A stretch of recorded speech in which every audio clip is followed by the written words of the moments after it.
성경, 구약 성경, 신명기 17장. 성소에서 이루어지는 재판 8. 너희 성 안에서 살인이나 다툼이나 폭력과 관련하여 너희가 판결을 내리기 어려운 송사가 있을 경우에는 일어나 주 너희 하느님께서 선택하시는 곳으로 올라가야 한다. 너희는 레위인 사제들과 그때 직무를 맡은 판관에게 가서 문의해야 한다. 그러면 그들이 너희에게 그 사건의 판결을 알려줄 것이다. 너희는 주님께서 선택하시는 곳에서 그들이 너희에게 알려준 판결대로 해야 한다. 그들이 너희에게 지시하는 그대로 명심하여 실행해야 한다. 너희는 그들이 너희에게 내리는 지시와 너희에게 일러주는 판결대로 실행해야 한다. 그들이 너희에게 알려주는 결정에서 오른쪽으로도 왼쪽으로도 벗어나서는 안 된다. 그러나 어떤 사람이 거기에서 주 너희 하느님을 섬기는 당직 사제나 판관의 말을 듣지 않고 지 멋대로 행동하면 그 사람은 마땅히 죽어야 한다. 이렇게 너희는 이스라엘에서 악을 치워버려야 한다. 그러면 온 백성이 듣고서 두려워하며 다시는 주제넘게 굴지 않을 것이다. 임금이 지켜야 할 규정. 8장부터 13절. 성소는 또한 최고 법정으로서의 역할을 했다. 이 법정은 사제와 소송 사건을 위임받은 재판관이 맡았었다. 이 법정에서 내리는 선고는 거두어들일 수 없는 성격을 띠고 있었다. 왜냐하면 주님께서 재판관으로 행동하시는 것으로 여기던 예절, 운명을 판가름하는 예절을 통하여 그 선고가 내려지기 때문이다. 14절부터 20절. 이 대목은 신명기가 왕에 대하여 이야기하는 대목이다. 이 대목에서는 정치 권위의 한계를 지적하면서 왕에 대하여 비판적으로 말하고 있다. 이 율법은 북부 지파들의 민주정신을 반영하고 있다. 즉 주님께서는 백성을 통하여 왕을 선택하신다는 것이다. 왕은 형제자매들과 동등한 사람이 되어야 한다. 즉 백성의 열망을 대변하고 실현하는 사람이 되어야 한다는 것이다. 그래서 신명기는 권력 행사가 빗나가는 것을 피하기 위하여 제한을 준다. 지멋대로 행사하는 권력을 모두 단죄하고 있다. 백성과 더불어 왕도 율법에 복종해야 한다는 것이다. 왕의 통치권을 계속 지킬 수 있는가는 율법을 지키느냐에 달려 있다는 것이다. 왕으로 하여금 스스로를 절대화하지 못하도록 하기 위하여 다음과 같이 명령하고 있다. 1. 왕은 백성을 탄압하고 노예로 만들기 위하여 군사력을 동원하거나 늘려서는 안 된다. 2.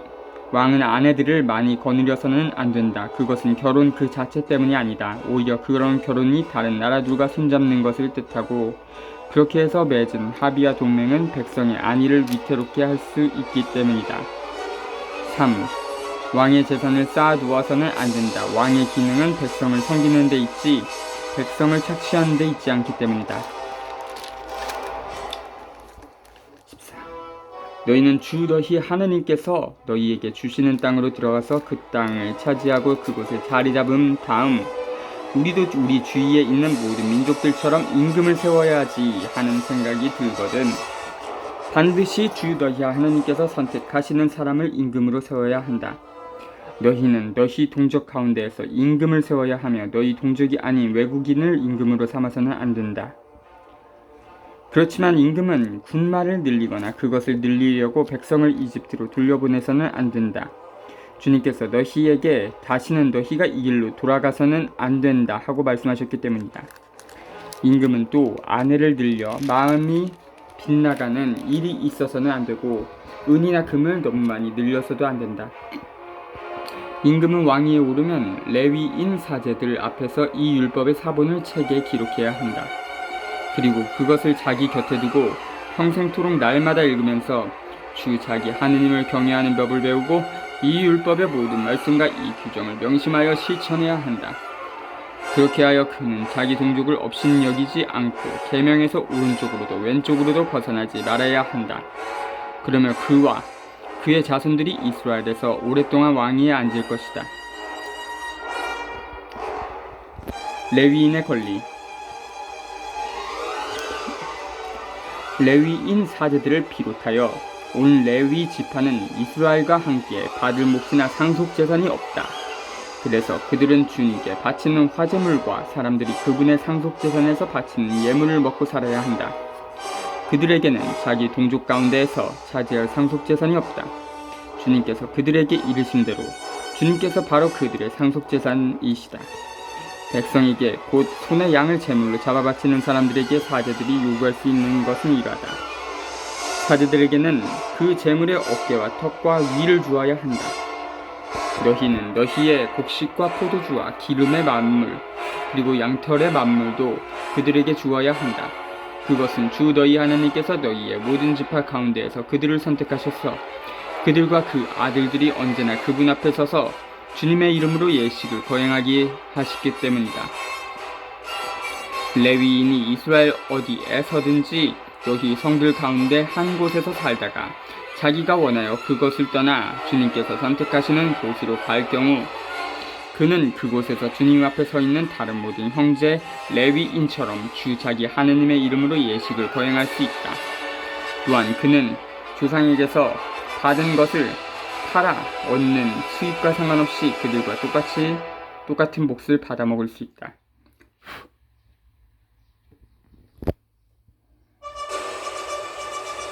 8장 1절부터 8절 이집트 탈출에서부터 레위인 집단은 새로운 사회를 부풀게 하시는 해방자 주 하느님께 대한 믿음을 지파들에게 가져다 주었다. 이 집단은 자기네가 소유할 땅을 받지 않고 지파들 사이에 들어가 살았다. 여호 20일의 추참조.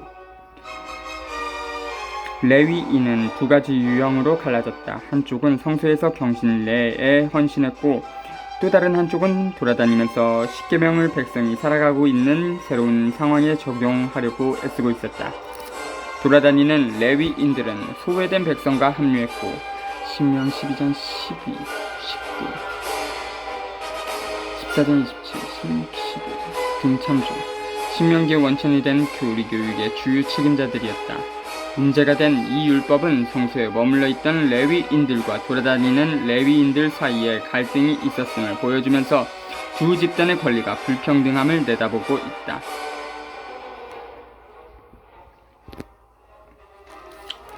참 예언자의 모습.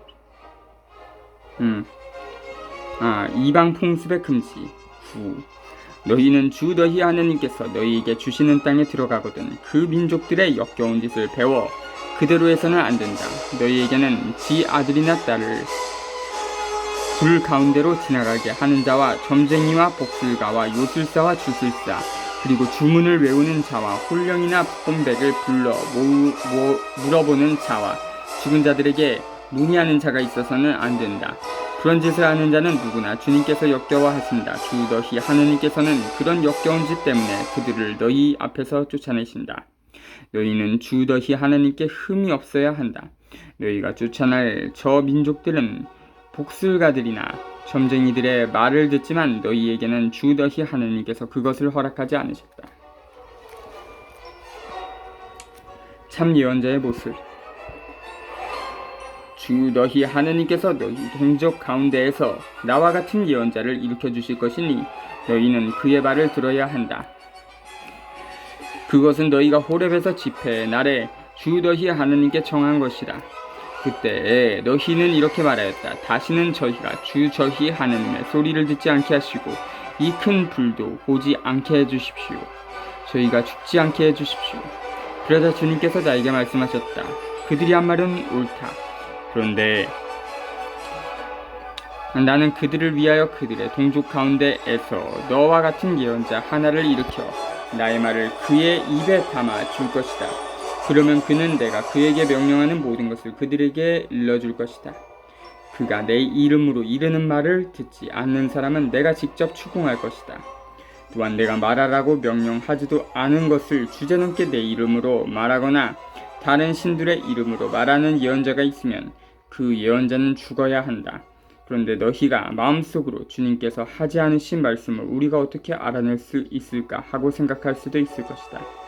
그러나 예언자가 주님의 이름으로 말하였는데도 그 말이 이루어지지 않았거나 일어나지 않으면 그것은 주님께서 하신 말씀이 아니라 예언자가 지 멋대로 말한 것이므로 너희는 그를 무서워해서는 안 된다. 9절부터 22절. 모든 나라는 지배계급의 이익이 되는 방향으로 역사와 사회를 유지하고 이끌어 가려고 애쓰는 이론가들을 가지고 있다. 옛날에는 이 기능을 점쟁이들, 점성가들, 마술가들이 수행했으며 권력자들은 중요한 결정을 내리기 전에 그들의 자문을 들었다. 그렇지만 하느님의 백성은 오로지 주님께 속해야 한다. 그러기 위해 모세와 같은 인물들이 있게 된다.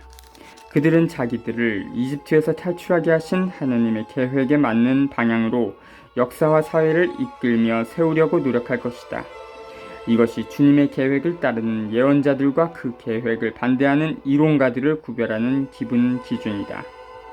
19장 1절부터 13절, 민수 35장 9에서 34 참조. 이 본문은 11에서 13절에 따르자면 사회 전체, 장로들, 죄 없는 사람이 흘린 피에 대하여 책임을 져야 한다. 도피성읍 19장 1.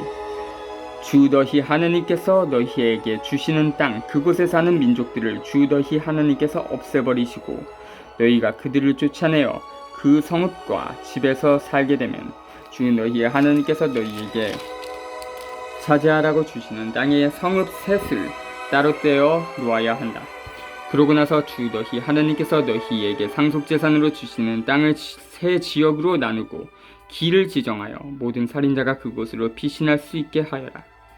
살인자가 피신하여 살 수 있는 경우는 이러하다. 전에 미워한 일이 없는 이웃을 실수로 죽인 자나 자기 이웃과 함께 나무를 베러 숲으로 가서 나무를 찍으려고 손에 도끼를 잡고 휘두르다가 도끼날이 자루에서 빠져나가 이웃을 치는 바람에 그 이웃을 죽게 한 자는 그 성읍들 가운데 한 곳으로 피신하면 살 수 있다. 살인자가 전에 그 이웃을 미워한 일이 없으므로 사형 판결을 받지 않아도 되는데 피해 보복자가 흥분한 나머지 그 살인자를 뒤쫓아가서 그 성읍에 이르는 길이 먼 탓에 그를 따라잡아 때려 죽이는 일이 있어서는 안 된다. 그래서 내가 너희에게 성읍 셋을 따로 떼어 놓아야 한다 하고 명령한 것이다. 주 너희 하느님께서 너희 조상들에게 맹세하신 대로 너희 영토를 넓혀주시고 너희 조상들에게 주시겠다고 이르신 모든 땅을 너희에게 주시면 곧 내가 오늘 너희에게 명령하는 모든 계명을 명심하여 실천하고 주 너희 하느님을 사랑하며 언제나 그분의 길을 따를 경우에 그렇게 해주시면 그때에는 이 성읍 셋에 또 다른 성읍 셋을 보태야 한다. 그리하여 주 너희 하느님께서 너희에게 상속재산으로 주시는 너희 땅에서 무죄한 이의 피가 흐르는 일이 없게 해야 한다. 그렇지 않으면 그 피에 대한 책임이 너희에게 있다. 그러나 어떤 사람이 이웃을 미워하여 숨어서 기다리다가 그를 덮쳐 때려 죽게 한 다음 이 성읍들 가운데 한 곳으로 피신할 경우에는 그가 살던 성읍의 원로들이 사람을 보내어 그곳에서 그를 잡아다가 피해 보복자의 손에 넘겨 죽게 해야 한다. 너희는 그를 동정해서는 안 된다. 이렇게 이스라엘에서 무죄한 피를 흘리는 일을 없애버려야 너희가 잘 될 것이다. 이웃의 경계를 존중해야 한다. 너희는 주 너희 하느님께서 너희에게 차지하라고 주시는 땅에서 너희가 물려받을 너희 상속지의 선조들이 정해놓은 이웃의 경계를 밀어내서는 안 된다. 14. 주님께서는 모든 사람이 골고루 차지하고 누리라고 선불로 거저주신 땅은 모든 사람과 올 인류가 계약에 참여하고 있음을 나타낸다. 이 율법은 모든 사람이 땅을 정의롭게 나누도록 하려고 애쓴다. 그리고 땅을 모아 대지주가 되는 것을 금하고 있다. 극소수 사람들과 나라들이 땅과 재산을 많이 차지하고 즐기는 것은 주님께서 모든 사람과 온 인류에게 거저주신 선물을 가로채고 도둑질하여 독차지하는 것이다. 증인에 관한 규정 15. 어떤 사람이 저지르는 모든 잘못과 관련하여 그의 어떤 죄나 잘못이든지 증인 한 사람만으로는 그 증언이 성립되지 못하고 증인 둘이나 셋의 증언이 있어야 유죄가 성립된다.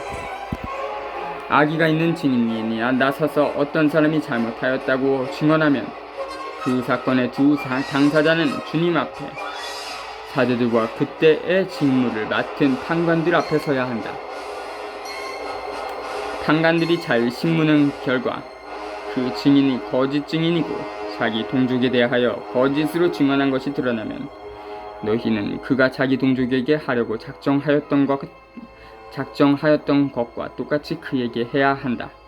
그래서 너희는 너희 가운데에서 악을 치워버려야 한다. 그러면 남은 사람들이 그것을 듣고 두려워하여 너희 가운데에서 다시는 그런 악한 짓을 하지 않을 것이다.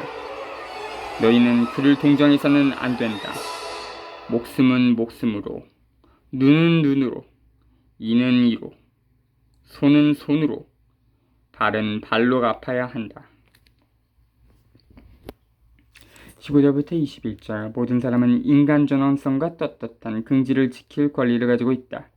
그래서 고발을 당한 모든 사람은 고발자의 부당함과 침해로부터 자기 자신을 보호할 권리를 가지고 있다. 탈리온법 21절. 에 관하여서는 탈출 21장 18에서 27의 줄을 참조하라. 전쟁에 관한 법 20장 1. 너희가 적과 싸우러 나가서 기마와 병거와 너희보다 수가 더 많은 군대를 보더라도 그들을 두려워해서는 안 된다. 너희를 이집트 땅에서 데리고 올라오신 주 너희 하나님께서 너희와 함께 계시다. 싸울 때가 다가오면 사제가 앞에 나서서 백성에게 말해야 한다. 그는 백성에게 이렇게 말해야 한다. 이스라엘아 들어라. 너희가 오늘 적과 싸울 때가 다가왔다. 너희 마음을 약하게 가지지 말고 두려워하지 마라. 당황하지도 말고 그들 앞에서 떨지도 마라. 주 너희 하느님은 너희를 위하여 적들과 싸우시러 너희와 함께 나아가셔서 너희를 구원해 주시는 분이시다. 그 다음에 군관들이 백성에게 이렇게 말해야 한다. 새 집을 짓고서 아직 봉헌하지 못한 사람이 있느냐? 그런 사람은 집으로 돌아가라. 그가 싸우다 죽어서 다른 사람이 그 집을 봉헌하는 일이 있어서는 안 된다. 또 포도밭을 가꾸어 놓고서 아직 그 열매를 맛보지 못한 사람이 있느냐? 그런 사람은 집으로 돌아가라. 그가 싸우다 죽어서 다른 사람이 그 열매를 맛보는 일이 있어서는 안 된다. 또 여자가 약혼하고서 아직 그 여자를 맞아 들이지 못한 사람이 있느냐? 그런 사람은 집으로 돌아가라. 그가 싸우다 죽어서 다른 사람이 그 여자를 맞아 들이는 일이 있어서는 안 된다. 군관들은 백성에게 다시 이렇게 말해야 한다. 겁이 많고 마음이 약한 사람이 있느냐? 그런 사람은 집으로 돌아가라. 그런 자가 형제들의 마음을 지 마음처럼 녹아내리게 하는 일이 있어서는 안 된다. 군관들이 백성에게 한 말을 마치면 백성을 지휘할 장소들을 임명해야 한다. 20장 1절부터 9절. 자유와 생명, 자유롭게 사는 삶은 하느님께서 모든 사람에게 주신 선물이다. 각 사람은 그 자유와 생명을 향유할 양보할 수 없는 권리를 가지고 있다. 따라서 억눌리고 착취당하는 백성은 스스로를 조직하여 도둑질 당한 그 권리를 되찾을 권리를 가지고 있다. 율법은 생명을 깊이 존중하고 있다. 율법은 예외를 두어 모든 사람이 아직 즐기고 누리지 못한 자기 노동의 열매를 차지할 권리와 자기 아들, 딸을 낳아 기를 권리를 보호하고 있다. 그리고 하느님의 지원을 받아 싸우는 가운데서 두려워하는 것은 당신께 대한 신뢰와 믿음이 부족함을 가리킨다고 말한다. 10장에서 18절. 이스라엘 백성은 가나안 도시국가들을 철저히 쳐부숴 자기네가 이념 또는 정치에 때 묻는 것을 막아야 할 것이다. 아나테마 율법에 관해서는 민수 21장 1에서 3주 참조. 그리고 멀리 떨어진 도시 국가들에 대해서는 동맹을 맺는 전략을 쓰고 동맹을 맺을 수가 없을 경우에는 저항 세력을 없애야 남자들을 근절해야 할 것이다.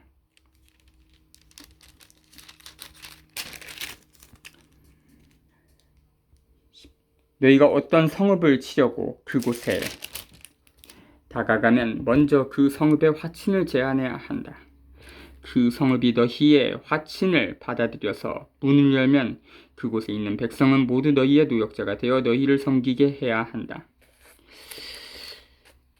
그러니까 이 화친이라는 거는 거의 뭐 항복 광고 같은 거네요.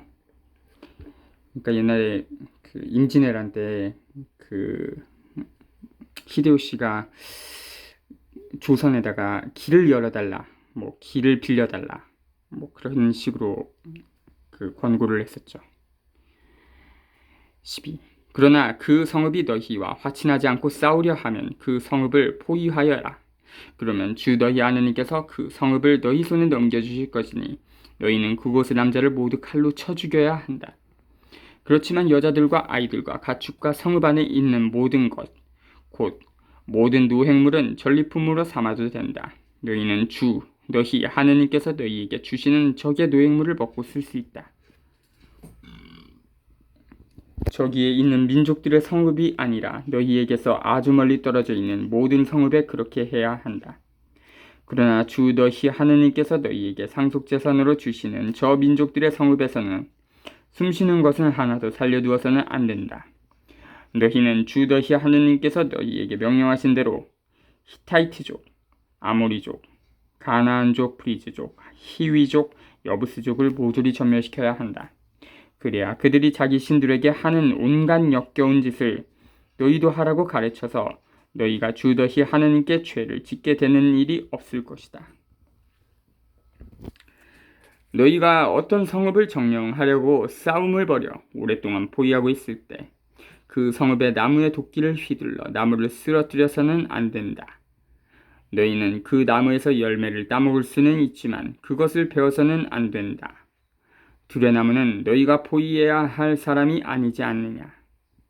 그렇지만 너희가 알기로 열매를 먹을 수 없는 나무는 쓰러뜨리고 베어서 너희와 싸우는 성읍이 함락될 때까지 그 성읍을 포위하는 공격 보루를 만들어도 된다. 19절에서 20절 율법은 환경 문제를 염려하고 있다. 인간은 자연을 보호해야 한다. 자연을 해치지 않고 보호하면 인간 자신이 자연의 혜택을 누리게 된다. 범인을 알 수 없는 살인에 대한 속죄의식 21장 1. 주 너희 하나님께서 너희에게 차지하라고 주시는 땅에서 살해당한 사람이 들에 쓰러진 채 발견되었는데 누가 그를 때려 죽였는지 알 수 없는 경우에는 너희와 원로들과 판관들이 나가서 살해당한 사람이 있는 곳에서 주변 성읍들에 이르는 거리를 재어야 한다. 그러면 살해당한 사람에게서 가장 가까운 성읍이 있을 것이다. 그 성읍의 원로들은 아직 부린 적도 없고 멍에를 메어 끌어본 적도 없는 암송아지 한 마리를 끌고 와야 한다. 그러고 나서 성읍의 원로들은 늘 물이 흐르는 골짜기로 그 암송아지를 끌고 내려가 갈지도 씨 뿌리지도 않은 그 시냇가에서 암송아지의 목을 꺾어야 한다. 그런 다음에 레위의 자손 사제들이 앞으로 나와야 한다. 주 너희 하나님께서 그들을 선택하시어 당신을 섬기고 주님의 이름으로 축복하게 하셨으며 그들의 판결에 따라 모든 성사와 폭력 사건이 해결될 것이기 때문이다. 살해당한 사람에게서 가장 가까이 있는 그 성읍의 원로들이 시냇가에서 목이 꺾인 암송아지 위에서 손을 씻고 이렇게 증언해야 한다. 저희의 손은 이 사람의 피를 흘리지 않았고 저희의 눈은 보지 못하였습니다. 주님, 당신께서 구해내신 당신 백성 이스라엘의 죄를 벗겨주시고 당신 백성 이스라엘 가운데에서 무죄한 피를 흘리지 않게 해주십시오. 그러면 그들은 그 피에 대한 책임을 벗게 된다. 이렇게 너희는 주님의 눈에 드는 옳은 일을 하여 너희 가운데에서 무죄한 이가 흘린 피에 대한 책임을 치워버려야 한다.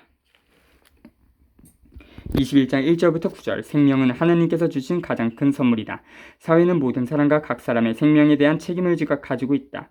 부당하게 흘린 피, 어떤 모양으로든 손상된 생명이 하나님께 부르짖는다.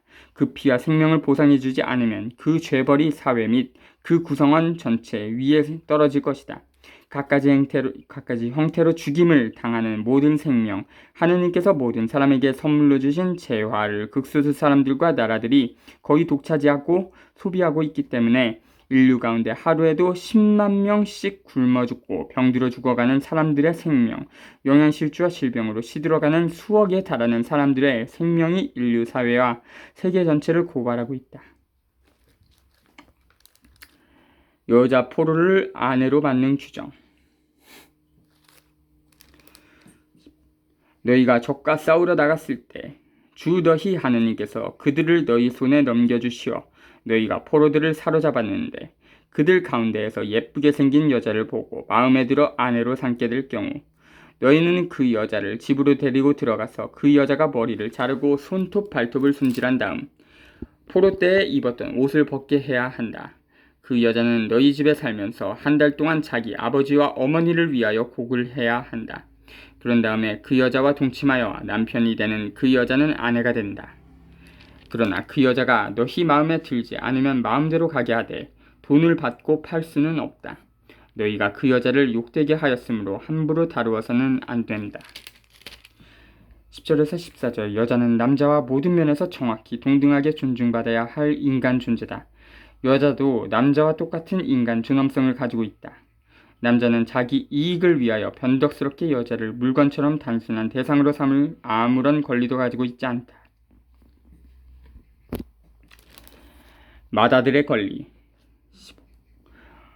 어떤 사람에게 아내가 둘이 있는데 하나는 사랑을 받고 다른 하나는 미움을 받다가 사랑받는 여자와 미움받는 여자가 다 그 사람에게 아들을 낳아주었을 때 맏아들이 미움받는 아들일 경우 그 사람이 아들들에게 재산을 물려주는 날 맏아들인 미움받는 여자의 아들 대신에 사랑받는 여자의 아들에게 장자권을 줄 수 없다. 미움받는 여자의 아들을 맏아들로 인정하여 그에게 자기의 모든 재산에서 2몫을 주어야 한다. 그 아들이 자기 정력의 만물이며 그에게 맏아들의 권리가 있기 때문이다. 불효자에 관한 규정. 어떤 사람에게 고집이 셀 뿐더러 반항만 하여 아버지의 말이나 어머니의 말을 들으려 하지 않고 부모가 꾸짖어도 듣지 않는 아들이 있을 경우 그의 아버지와 어머니는 그를 붙잡고 그가 사는 성읍의 성문으로 원로들에게 데리고 가서 그들에게 우리 아들은 고집이 셀 뿐더러 반항만 하며 우리 말을 듣지 않는 데다가 방탕아이고 술꾼입니다 하고 말해야 한다. 그러면 그 성읍의 남자들이 모두 그에게 돌을 던져 죽여야 한다. 그렇게 너희는 너희 가운데에서 악을 치워버려야 한다. 온 이스라엘은 그것을 듣고 두려워할 것이다. 사형수에 관한 규정. 죽을 죄를 지어서 처형된 사람을 나무에 매달 경우 그 주검을 밤새도록 나무에 매달아 두어서는 안 된다. 반드시 그날로 묻어야 한다. 나무에 매달린 사람은 하나님의 저주를 받은 자이기 때문이다. 너희는 주 너희 하나님께서 너희에게 상속재산으로 주시는 땅을 부정하게 만들어서는 안 된다.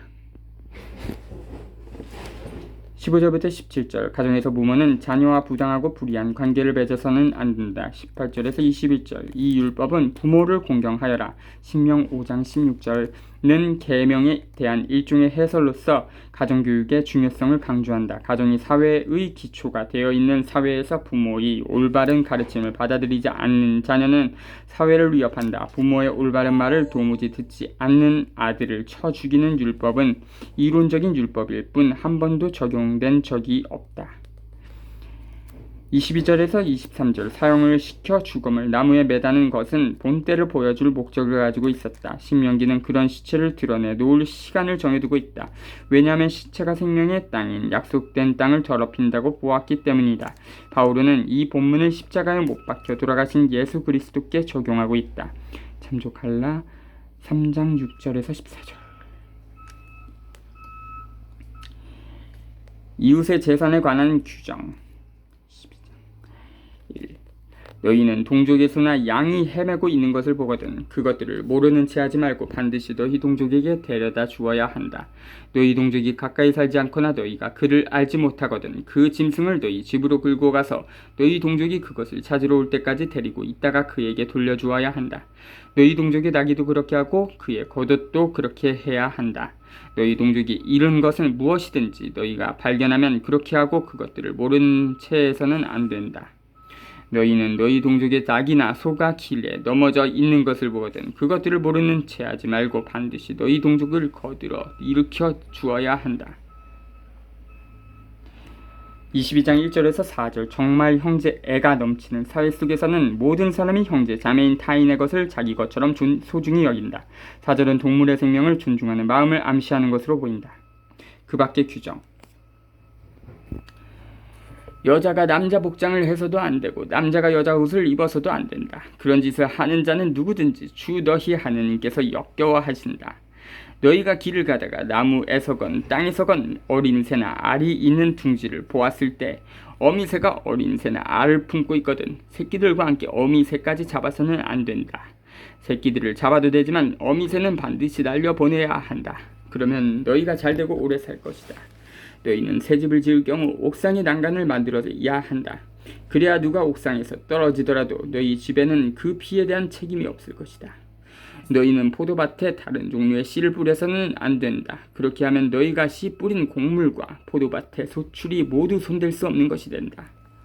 너희는 소와 나귀를 함께 부려 밭을 갈아서는 안 된다. 너희는 양털과 아마를 섞어서 짠 옷을 입어서는 안 된다.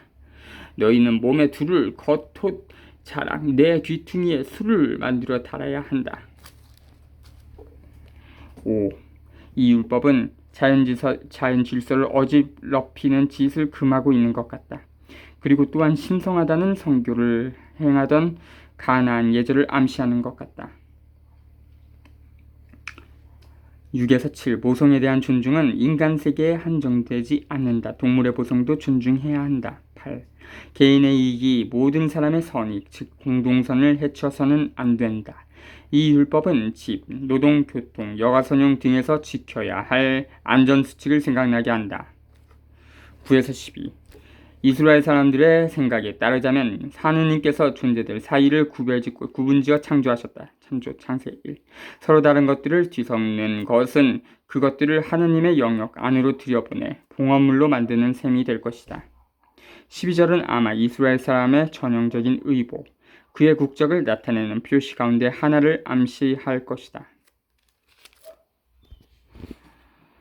혼인과 천연성과 간음에 관한 규정. 어떤 남자가 아내를 맞이하여 동침한 다음에 그 여자가 미워지자 그 여자에게 터무니없는 비방을 하며 내가 이 여자를 맞아 가까이 하여 보았더니 처녀가 아니었다 하고 누명을 씌울 경우 그 젊은 여자의 아버지와 어머니는 젊은 여자의 처녀성을 증명하는 물증을 성문으로 그 성읍의 원로들에게 가지고 나간 다음 젊은 여자의 아버지가 원로들에게 이렇게 말해야 한다. 내가 나의 딸을 이 남자에게 아내로 주었는데 그가 내 딸을 미워하여 남의 입에 오르내릴 일을 꾸며 내어서 당신 딸이 처녀가 아닙니다 하면서 소문을 뻗뜨리고 있습니다. 그러나 이것이 내 딸의 처녀성을 증명하는 물증입니다. 그리고 그들은 성읍의 원로들 앞에 그 겉옷을 펴 놓아야 한다. 그러면 그 성읍의 원로들은 그 남자를 붙잡아서 벌을 주어야 한다. 원로들은 그에게서 은 100세켈을 벌금으로 받아 그 젊은 여자의 아버지에게 주어야 한다. 그것은 그 남자가 이스라엘의 처녀에게 누명을 씌웠기 때문이다. 그런 다음에 그 여자는 계속 그의 아내로 남고 그는 평생 그 여자를 내보낼 수 없다. 그러나 그 일이 사실이어서 그 젊은 여자의 처녀성이 증명되지 않으면 그 여자를 지 아버지의 집 대문으로 끌어내어 그 성읍의 남자들이 그 여자에게 돌을 던져 죽여야 한다. 그 여자가 지 아버지의 집에서 음행을 하여 이스라엘에서 추잡한 짓을 하였기 때문이다. 이렇게 너희는 너희 가운데에서 악을 치워버려야 한다. 13절에서 21절. 이 율법은 여자의 명예를 보호하고 여자에게 스스로를 감쌀 권리를 갖추려는 목적을 가지고 있다. 이 율법의 분위기는 가부장적이다. 따라서 여자에게 요구하는 것과 똑같은 것을 남자에게 요구하지 않는다. 여기에서 고발은 개인적 잘못이 아니라 사회의 무질서를 대상으로 삼고 있다. 22절은 이 율법은 5장 18의 해설이다. 여기서도 간음을 사회의 무질서로 여기고 있다. 어떤 남자가 남편이 있는 여자와 동침하다가 들켰을 경우 동침한 그 남자와 여자 두 사람이 다 죽어야 한다. 이렇게 너희는 이스라엘에서 악을 치워버려야 한다. 어떤 젊은 처자가 어떤 젊은 처녀가 한 남자와 약혼을 하였는데 성읍 안에서 다른 남자가 그 여자와 만나 동침하였을 경우 너희는 두 사람을 다 그 성읍의 성문으로 끌어내어 그들에게 돌을 던져 죽여야 한다. 그 처녀는 성읍 안에 있으면서도 고함을 지르지 않았기 때문이고 그 남자는 이웃의 아내를 욕보였기 때문이다. 이렇게 너희는 너희 가운데에서 악을 치워버려야 한다. 그러나 그 남자가 약혼한 그 젊은 여자를 들에서 만나 여자를 강제로 붙잡아 동침하였을 경우 그 여자와 동침한 남자만 죽어야 한다. 그 젊은 여자에게는 죽을 죄가 없으므로 너희는 그 여자에게 아무것도 해서는 안 된다. 이 경우는 어떤 사람이 이웃에게 덤벼들어 그를 죽이는 것과 같기 때문이다. 또한 남자가 그 약혼한 젊은 여자를 만난 곳이 들이었으므로 여자가 고함을 질렀다 하더라도 구해줄 사람이 없었기 때문이다. 어떤 남자가 약혼하지 않은 젊은 처녀를 만나 그 여자를 붙들어 독침하였다가 들켰을 경우 그 여자와 동침한 남자는 그 젊은 여자의 아버지에게 은신세케를 주어야 한다. 그가 그 여자를 욕보였으므로 그 여자는 그의 아내가 되고 그는 평생 그 여자를 내보낼 수 없다. 23절부터 27절. 법적으로 약혼한 여자는 아직 결혼을 하지 않았어도 결혼한 여자와 똑같이 됐다. 이 경우는 22절과 동일하다. 그리고 25에서 27절의 경우는 처벌이 누그러진다. 28에서 29절. 앞의 경우들과 마찬가지로 여기서도 성행위의 윤리성을 문제 삼지 않고 정의를 문제 삼는다. 28에서 29절에서 처녀를 강간한 사람은 그 처녀와 결혼해야 한다고 말한다.